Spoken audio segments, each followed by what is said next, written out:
Hello everyone. आज आगे चलेंगे इलेक्ट्रोस्टैटिक की।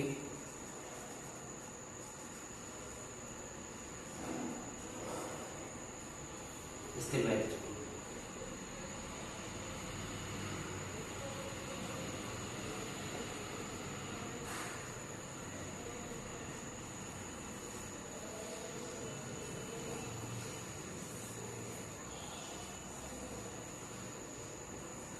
ठीक, इसके आगे जो हमारा टॉपिक है कूलाम्स लॉ।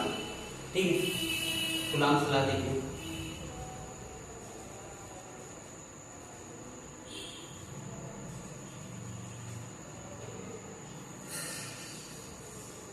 कूलाम्स लॉ, ठीक, कूलाम नियम।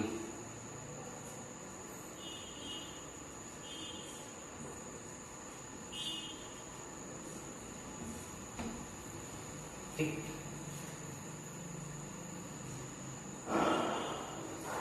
देखिए इसमें नियम क्या कहता है। कूलाम एक साइंटिस्ट का नाम था और इन्होंने एक नियम किया था, इसलिए इनके नाम से कूलाम का।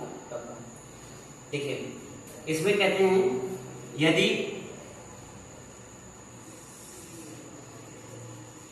दो आवेश Q1 व Q2 निर्वात में, निर्वात का मतलब होता है जहां वायु ना हो, ठीक, निर्वात में 8 मीटर की दूरी पे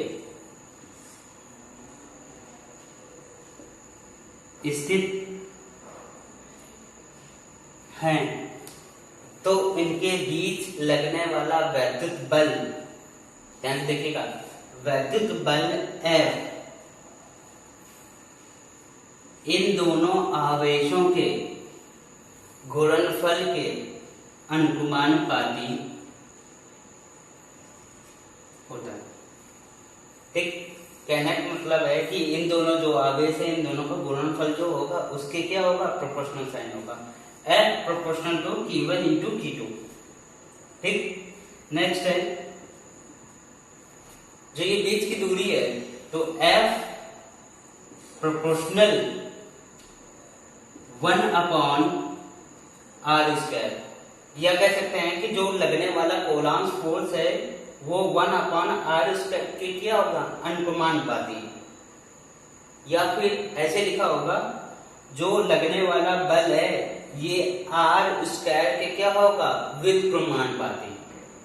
बात समझ में आ गई? ओके, अब ये दो अनुपाती हो जाएगा। अब इन दोनों को एक लाएंगे, क्या हो गया, Q1 into Q2 upon r², एक साथ ले आए। ठीक, अब प्रोपोर्शनल का साइन हटाएंगे, अनुपाती का साइन हटाएंगे तो एक कांस्टेंट आ जाएगा।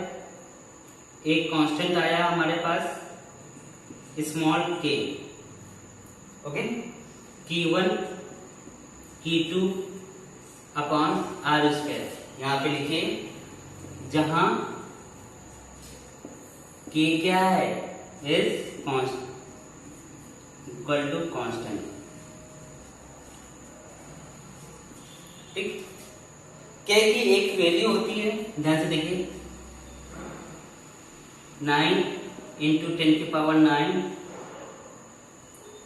Newton metre square upon coulomb square. ये एक प्रयोग करके प्रैक्टिकल करके वैल्यू आई है, और प्रैक्टिकल के द्वारा साइंस ने k की वैल्यू एक और बताई है, क्या है,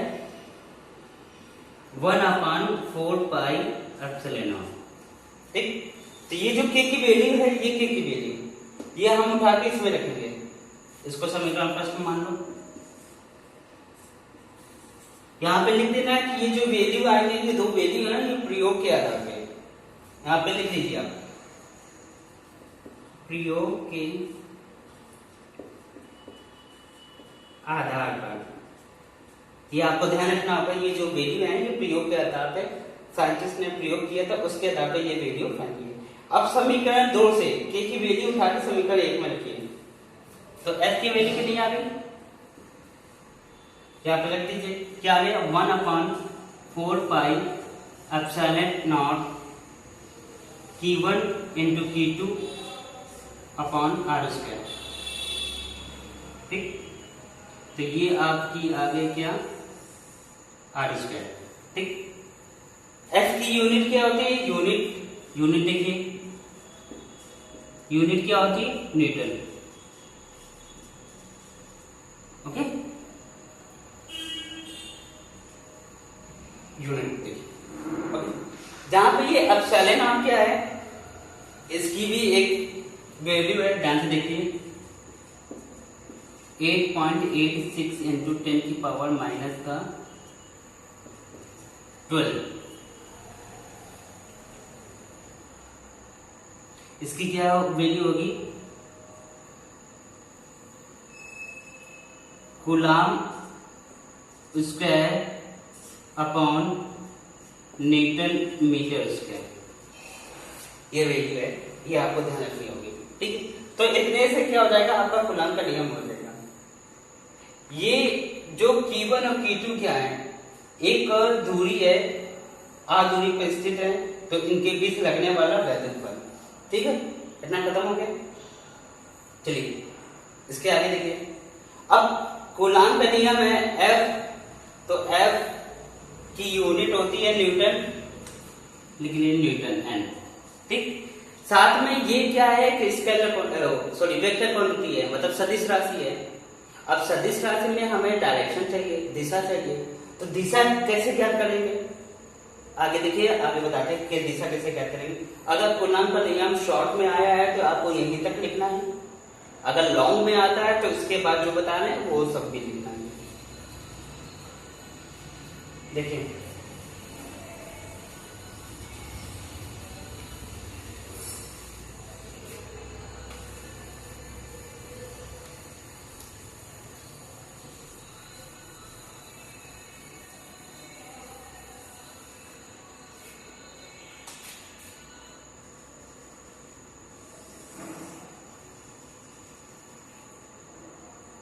ये हमारे पास Q1 Q2 दो कूलाम है।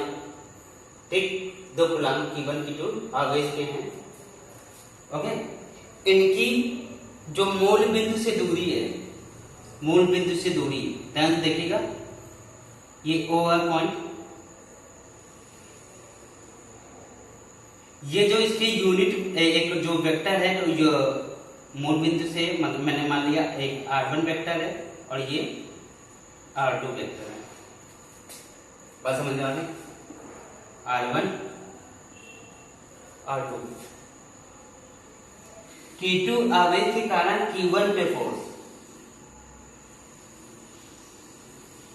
क्या है, Q2 आवेश के कारण Q1 पे, तो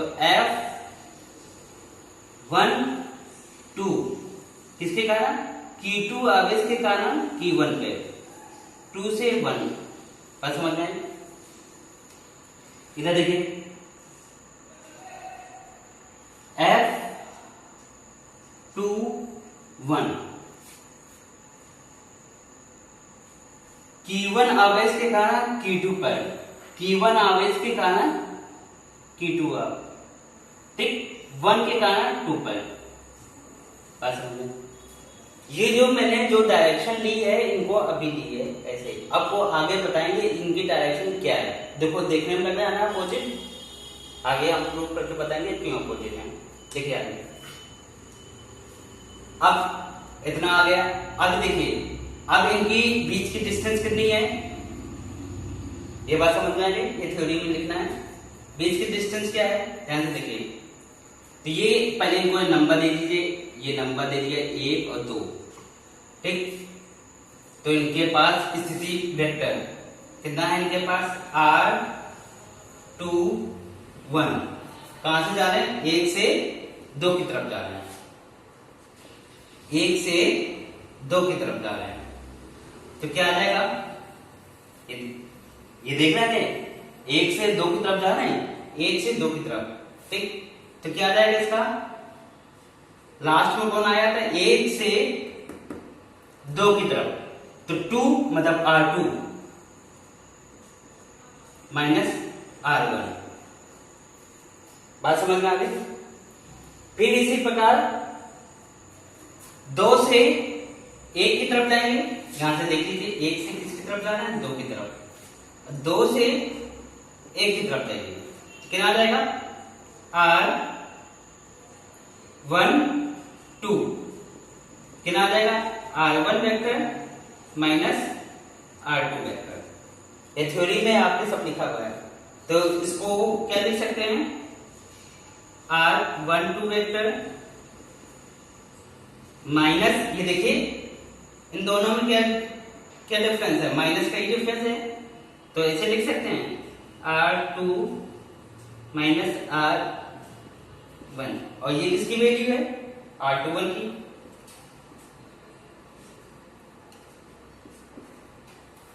बात समझ में आ गई, या R21 क्या ले सकते हैं, माइनस R12। ओके, अब ये देखिए, ये जो वेक्टर है R12 को वेक्टर कैसे लिखा जाता है, परिणाम प्लस इसकी दिशा, यूनिट वेक्टर भी लिखा जाता है। ठीक है, तो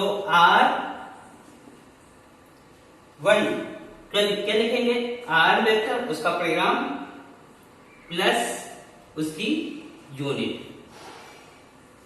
ठीक, अगर यहां पे हम R12 का लिख रहे हैं तो R12 लिख दीजिए। बस समझ में आ गई। तो R12 का यूनिट वेक्टर क्या होगा, R12 का यूनिट वेक्टर क्या आ जाएगा, R12 अपॉन R12। ठीक, इसी प्रकार R21 का क्या आ जाएगा, R21 vector upon R21। Okay, ये बात समझ में आ गई।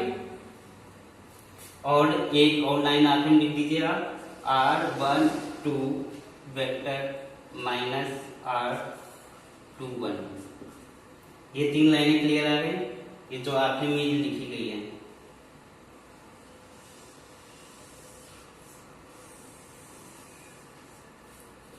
ये बात समझ में आ गई।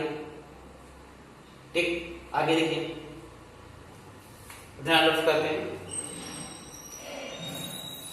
अब अच्छा, फोर्स कितना आया था, force F equal to 1/4 pi epsilon naught Q1 Q2 upon R square आया था।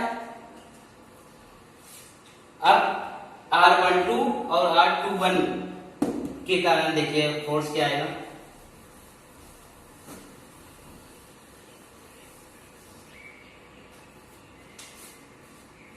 तो कितना है, R21 वेक्टर की वजह से, तो कितना आ जाएगा, F21 1/4 pi epsilon naught Q1 Q2 upon R21 vector आया। बात समझ में आ गई। सॉरी, ये R21 स्क्वायर, जब स्क्वायर है तो इसके साथ डायरेक्शन इसकी कितनी है, R21 वाली की किधर है, यहाँ पे एक लिखिए R21।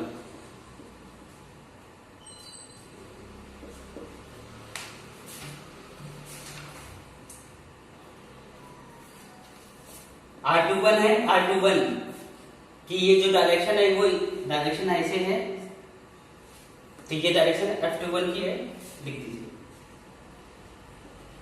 ओके, बात समझ में आ गई।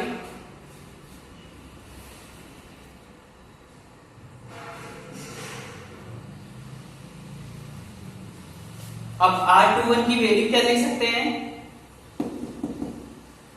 इसके आधार पे R21 मीन्स क्या होगा,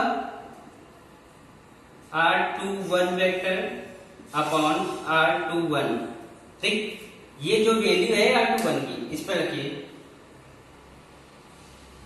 तो F21 vector upon 1/4 pi epsilon naught Q1 Q2 upon R21 square into कितना आ गया, ये वाली value R21 vector upon R21।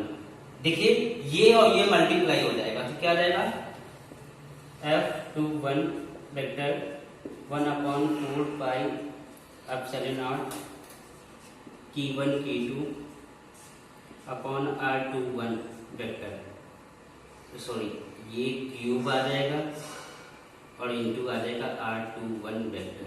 ठीक, तो ये आपका क्या आएगा, फाइनल आ गया। ठीक, F21 आ गया।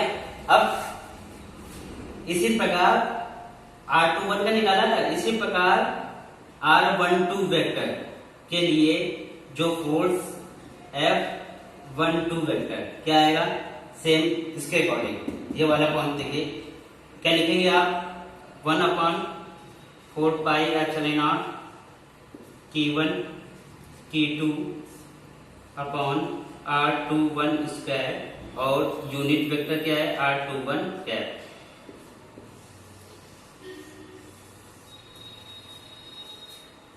ये आई बात समझ।